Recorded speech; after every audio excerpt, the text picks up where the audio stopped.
Welcome back to Send Better Emails, the best e-commerce email marketing podcast in central Norwich. Yeah, that caveat was important there. Yeah, the number one. Another special episode today. We're bringing guests in left, right, and centre, but we've got Emilia Whitaker here today. Emilia, thanks for coming on. Thanks for having me. This is exciting. I think that's the first time I've heard someone use that last name for me as well. Oh, there we go. So yeah, Emilia, you got married recently, is that right? I did. Just in December.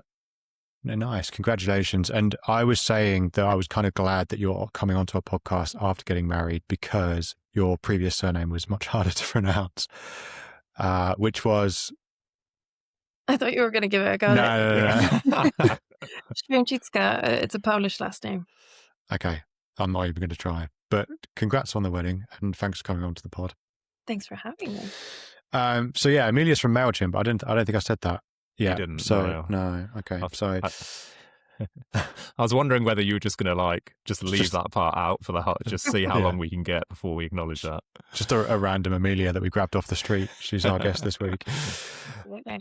So yeah, Mailchimp, the number one email marketing platform in the world, not just central Norwich. Is that right? Podcast. Yeah, we are. We're the largest email marketing platform in the world by number of users. Nice. If you didn't know.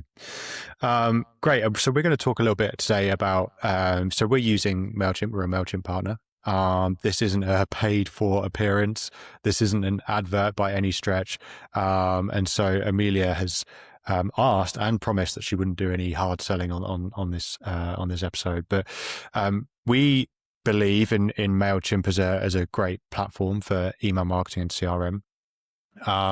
And we talk a lot these days about e-commerce at the Inbox Club, and we have clients that are on board using Mailchimp for e-commerce, and it's a great option. And so I wanted we'll talk a little bit about that. But first, James, do you want to kick us off with these quick fire questions? We do these for every guest. Oh. Yeah, for sure. And actually, we do these for every guest, but I want to preempt this by saying that Emilia has asked for an exemption on one of the questions, which, Jamie, I think if we just take it in tandem, you will have to deal with. But I'm just reminding you of that exemption. Okay, fine. Because it's a fair exemption as well. It's a good one. But let's kick off. I also just want to stress, by the way, that Mailchimp, not only is it the biggest platform for email marketing in the world, but also it's so big that actually some of our clients and people who we speak to actually use the term Mailchimp as synonymous with email. So they'll say, are we going to send a Mailchimp? So I would say that's how big we're talking here. It's sort of like how it's sort of like saying, "Oh, grab a tin of Heinz" rather than grab a tin of beans. So, that's where we are with Mailchimp. I think Hoover would have been a better one, but we'll Hoover go with Heinz, definitely. I panicked a little bit, to be honest. I got myself into deep waters there. They're both good to be in. I love being in the same room as both of them, to be fair. Yeah, nice. that's true. Yeah, unlike Nathan, who hates being in the same room as Beans, as we learned in an earlier podcast. Okay, quick fire round. Emilia, give us one book. It can be fiction or non-fiction that you would recommend. Oh, it really should be a non-fiction, but latest book I read was Night People and loved it. It's Mark Ronson, how he came up as a DJ in New York, 90s. Felt like I learned a lot and just was in a time that I wasn't in myself. Nice. Oh, cool. That's definitely the coolest recommendation we've had so far. Mark Ronson talking about his career. Yeah, very nice. Sounds too cool for me. Okay, second question, the one that Emilia poo-pooed, because she said she hates LinkedIn and LinkedIn influencers. No, I put those words in her mouth. Yeah, you're putting words in my mouth there, but I just don't follow anyone religiously. I'm, obviously on LinkedIn like everyone else in this industry, but I don't follow anyone. Fair. Well, maybe you should, you could have just said James Copeland at the Inbox Club. That would have been an easy answer. But anyway, we're going to change it. We're going to change it. We're going to say favorite podcast. So I'm obsessed with anything Nick Grimshaw related for some reason. I don't know why. He's just really funny. So he does both Dish with Angela, so really good food podcast sponsored by Waitrose, and he does Sidetracked with Annie Mac, who I've also got a massive crush on for some reason. She's just very cool. Again, DJ, does the Before Midnight gig. So they're both podcasts I listen to regularly. Nice. You're painting the picture of like a millennial Radio 1 listener here so far with your answers. Yeah, I'm pretty basic. That's definitely going to come out. Yeah, these are edgy picks so far. I can't wait for the next one, which is a big one given the fact that you work at Mailchimp. One newsletter to recommend. I really feel like I should be someone who recommends like marketing things and goes into, but like honestly, I try and keep work and personal life quite separate. I read a lot of food email newsletters. So Natalie Chassé is one. She does really good kind of hosting food, and so I take a lot of inspiration from her, and Alison Roman as well. Nice. Big foodie. What's your go-to dish? This wasn't in the pre-agreed quickfire questions, but what's your go-to dish if you're cooking? Pasta, usually. Okay, And nice back and to easy. being basic. Yeah. Okay, fair. Yeah, I'm looking at Natalie, and yeah, she does look good. Very like hearty by the looks of things. Yeah, there's always like a nice salsa going on, or like a nice topping, and yeah, just good, really good, solid food. Nice. I like it. James, you leaned in whilst looking at hearty food, and you almost started dribbling then. So I did. you have to watch yourself. I don't know how close I got. I was just nice in the zone. Yeah. Okay, nice. So one person alive or dead to have dinner with. Try to make someone you haven't mentioned yet so far. Stanley Tucci. Again, it's going to be okay. I just want to be at his house. He seems to have lovely friends, all kind of like celebrity focused, but obviously he cooks a lot. So I'd love to be part of a dinner at his. Huge food focus on this so far. So my wife actually was in a restaurant at the same time as Stanley Tucci. That's probably one of their most famous celeb spots. So yeah. Was he cooking? No, he wasn't. And I don't think they were close enough, or their tables were close enough together for her to say that she had dinner with Stanley Tucci, but they were in the same room at least. If I would have told that story, I would have said I had dinner with Stanley Tucci for sure. Absolutely.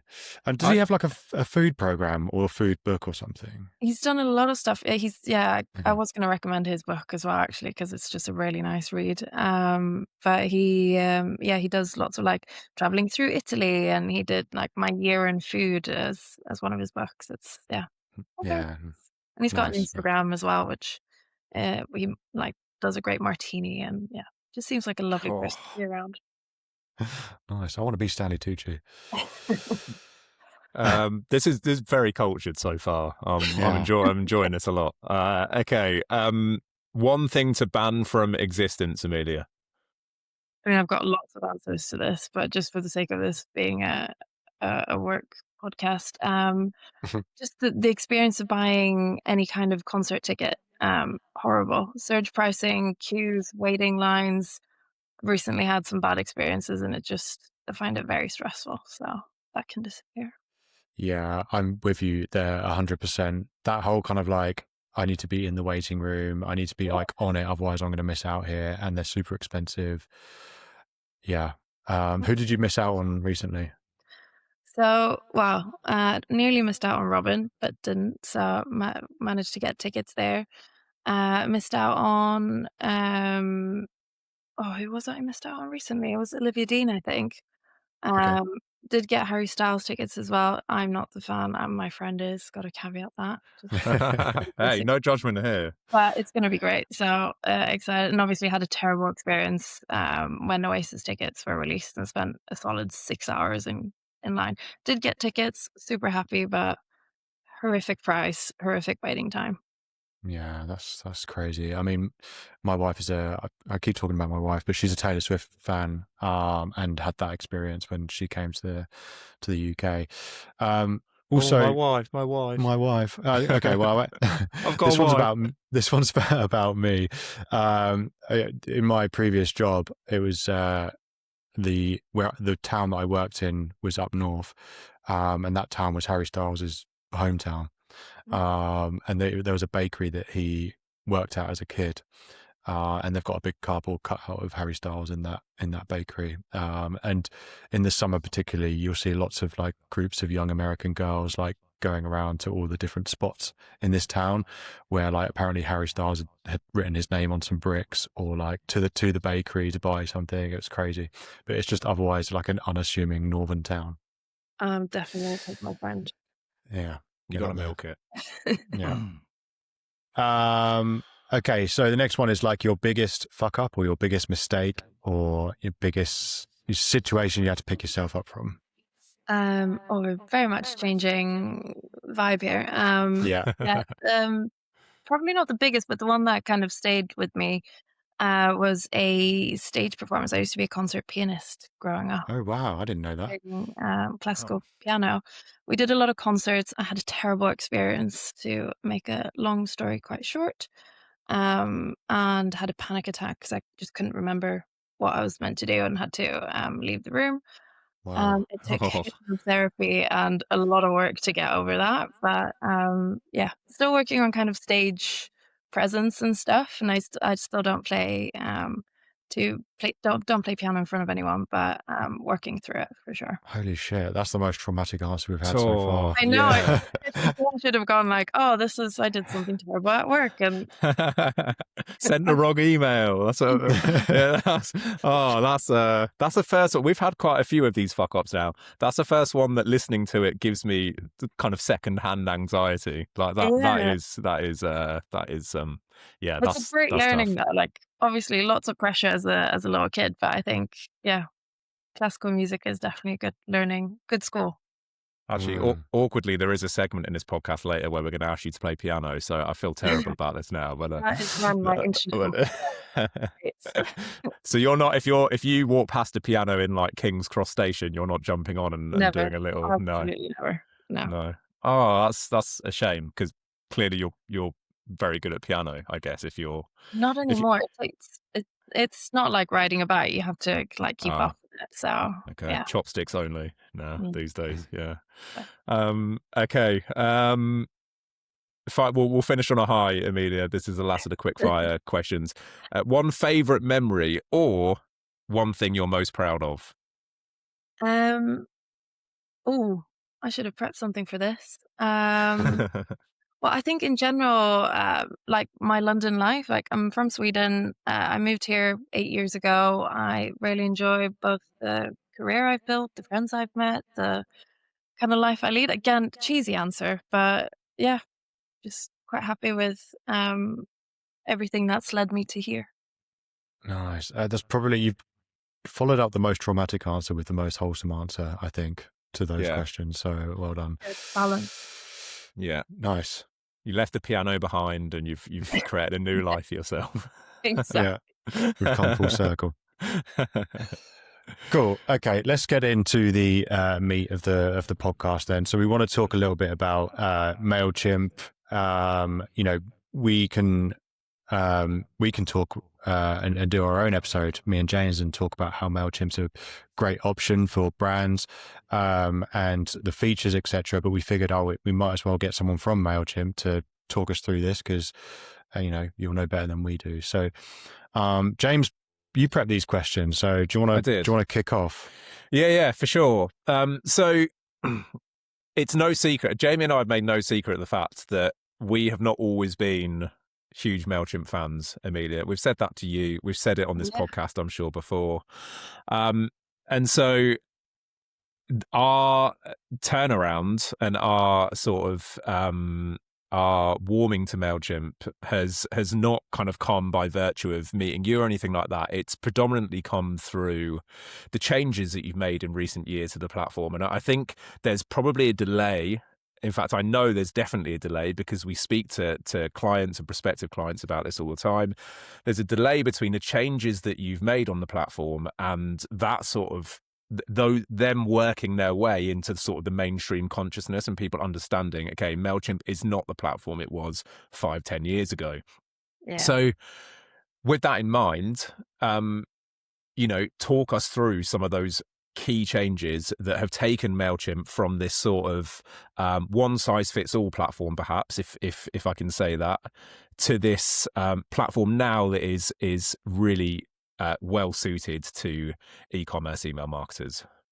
Absolutely. And I mean, you're completely right in that a lot of people do still see us as quite a basic newsletter tool, essentially, when quite a lot has happened in the last couple of years. We've been around for long enough, right? So um what's happened in the last couple of years, especially. So Mailchimp was acquired a couple of years ago by a company called Intuit, which run QuickBooks and TurboTax, and just has a lot more kind of power and presence globally for us to really expand and do a lot more. So that's really helped us build a lot more capability into the platform. So on the e-commerce side, I think people very much still see us as like, oh, you send a newsletter, you send it to everyone, but it's now more of an omni-channel play with things like SMS around, with richer integrations into the e-commerce platforms, with a lot more functionality. Just this week, we launched updated dashboards to really get kind of that omni-channel view of your email performance in relation to your e-commerce operations, with churn risks and predictive analytics and all of those things that just make us a lot more, not complex, but just a lot more suited to someone who has a more complex business setup than just, I want to get a newsletter out to my 1,000 subscribers. So there's so much that goes into that, and we really want to still be the platform that is easy to use, and like we're always going to champion small business. It's our bread and butter. It's where we've come from, but it's kind of going, you've come this far with Mailchimp. Instead of having to move off when your needs have become too complex, you can now stay, because we're developing the platform with our the developing needs of our customers. So that's right. We just want to be able to continue being relevant for them, essentially. Yeah, nice. That's great. Yeah, it feels like, and I don't know whether this is just purely anecdotal, but it feels like Mailchimp are shipping new features incredibly regularly these days. It sort of reminds me almost of like that. You've adopted almost like a startup mentality again. Is that? And I'm ambushing you with this question here, Emilia, because it No, wasn't on no, the list. But do you feel like that's a fair observation from me? it's completely right, and like it's at the point where I'm almost struggling to keep up with all the updates, and obviously I want to get this out to you guys, and so that you can obviously get enabled and also be able to implement that for customers. But it's happened incredibly fast, especially the last couple of months. It's been amazing to see. Like, was it last week that we launched SMS for loads more countries? I think it's like 37 countries now. And if you asked me to name them all top of my head, I probably wouldn't be able to do that.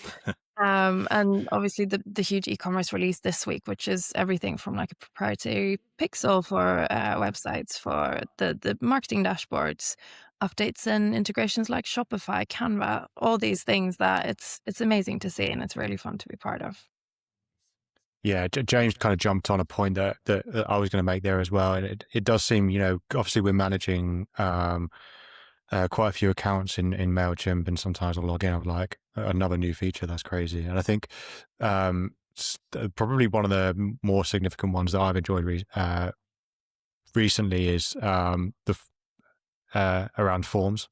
I think the forms element now is way much better than it was before. And it's things like these that have made it now so viable that as an agency, when someone comes to us as an e-commerce brand and they have Mailchimp already, or they're looking to start something up from scratch, that Mailchimp is like a super viable option. Like they can get what they need from Mailchimp without having to look elsewhere.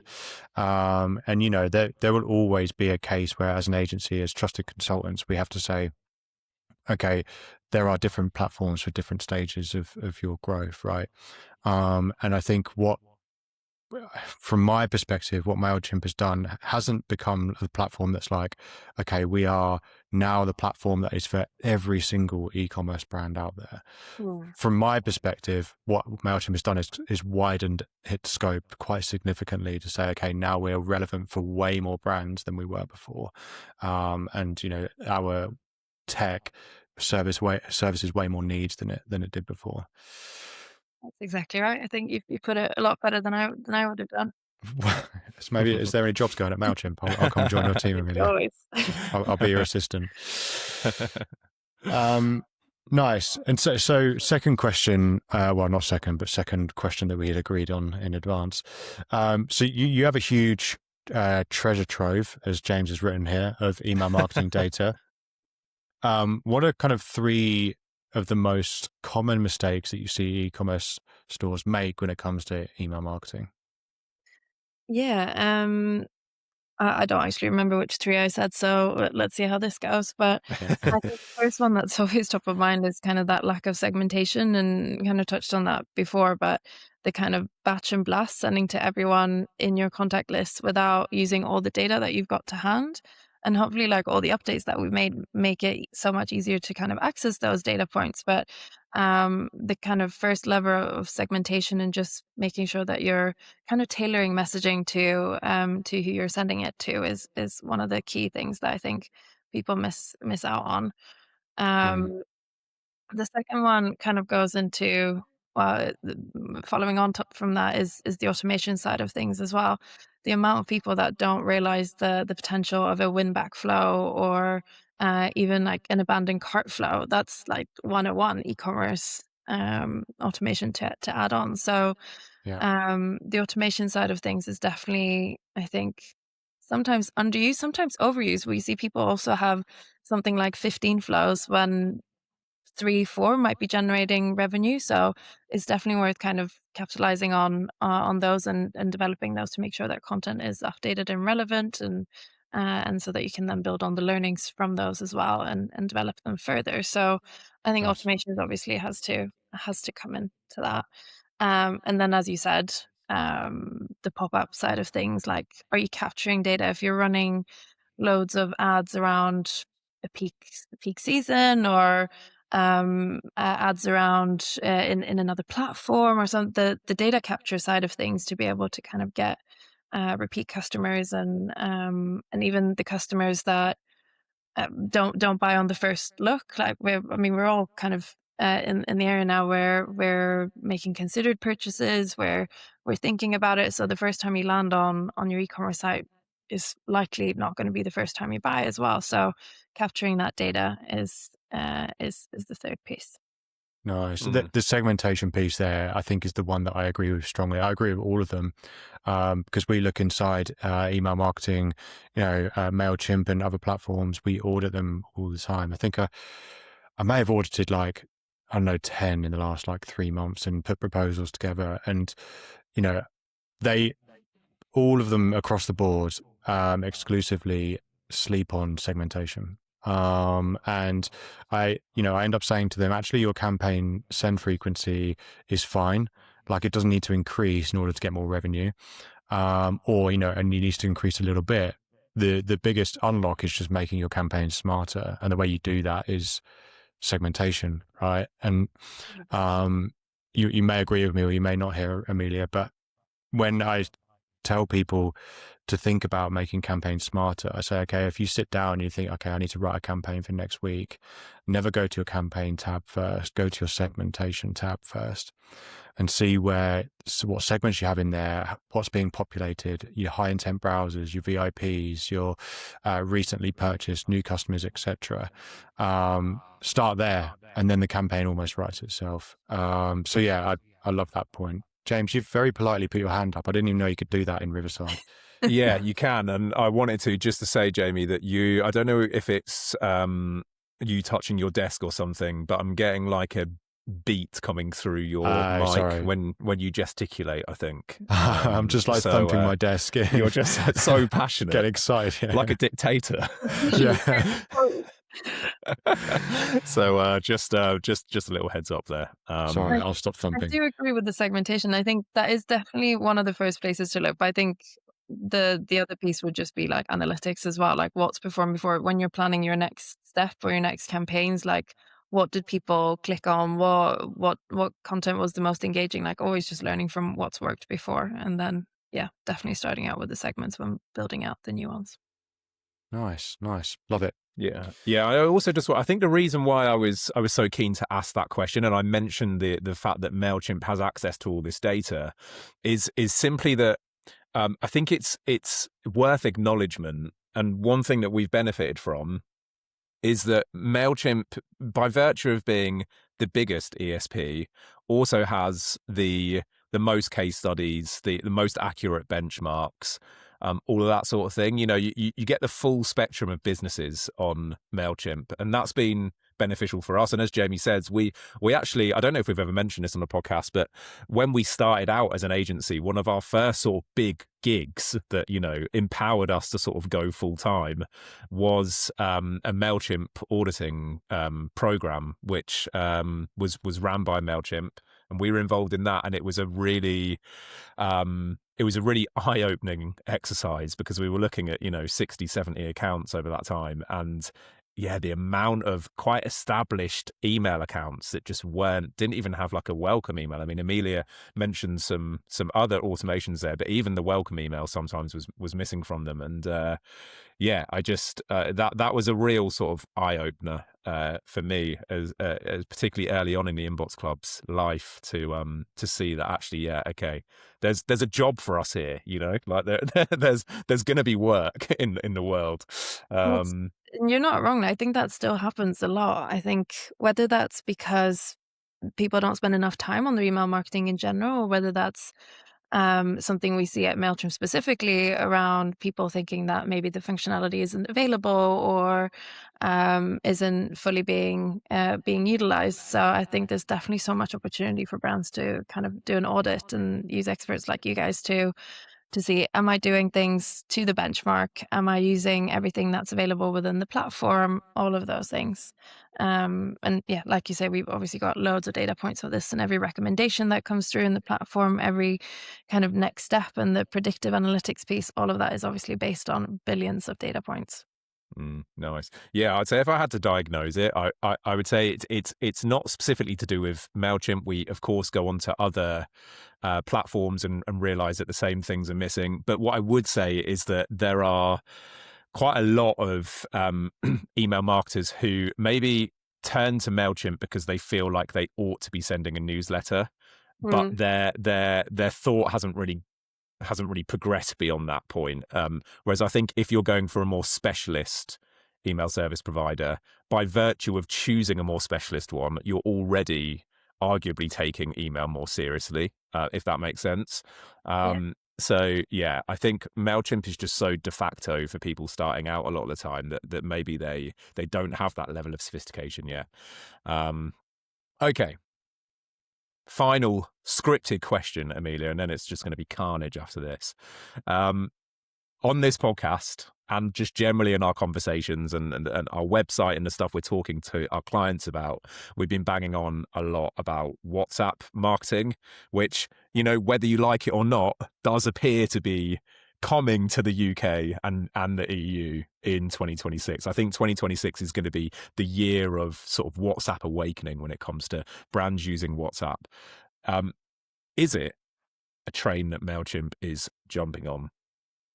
It is indeed. I think WhatsApp's one of those channels that, especially when you look at how users in Europe and kind of around Europe utilize text messages and stuff, WhatsApp is such a native tool for everyone.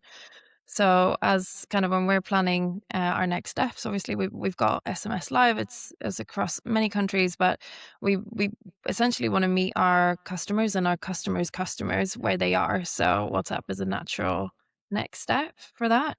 And obviously all the lovely features like two-way communication and kind of just being used to it, as everyone's a phone first society, phone first natives anyway. It just makes sense. We're super excited about WhatsApp coming to us very soon. Is there a public timeline at the moment? Not one that I would be able to share without getting in lots of trouble. Okay, then I'll just have to refresh my emails every morning and hope that something comes through. Yeah, no, that's cool, and that's good to hear. I think actually the first podcast that we did about WhatsApp marketing and this is probably autumn of 2025, I want to say. I didn't love the idea, did I, Jamie? And I've kind of come for, to be honest, I still don't love the idea from like a customer perspective, but I love it from a marketing perspective. So with my marketing hat on, I'm very enthusiastic about it. I'm still not sure that I would personally sign up for WhatsApp marketing myself, but yeah, I think I'm a lot more. I'm a lot more converted now, I suppose, to the potential of WhatsApp. Emilia, do you see it? Sorry. Oh, it comes down to the content strategy, I think, because like obviously when you've got things like text messages, you've got a guaranteed really high open rate compared to your emails, and I think you just need to be a little bit careful with what messaging you send. I've got a really nice example of I'm going to sound so incredibly wanky. There's a wine bar close to where I live. Here we Like go. a bar that does really nice, like always change up the menu. There's always a new wine list every week, and they send an update through WhatsApp, through a business account to their kind of following or the people in the neighborhood. And that's a really nice update to get on like a Thursday that they go, this is our new wine menu. This is what we'll be listening to. And that's like I'm happy to read that as a WhatsApp message, even though it's something I signed up to and know will come regularly as a newsletter. Nice. I think, yeah. I think Jamie. Emilia's just sipping wine with Mark Ronson in a swanky London neighborhood. Yeah, I think you're right. You know, I think brands have to be super careful. Marketers and agencies have to be super careful with WhatsApp. Otherwise, we'll end up just destroying WhatsApp as a channel. And so I think we do need to be careful. And like you said, it comes down to content strategy, right? And I think probably what you will see is that people's WhatsApp inbox will be a lot more curated than their email ones are. And so each person will be subscribed to way less brands on average on WhatsApp than they will be on email. And I think there's a responsibility for anyone sending WhatsApp marketing messages to really think about the value that they're providing. And you know, one thing that I think is nice that could work really nicely with WhatsApp is like transactional messages.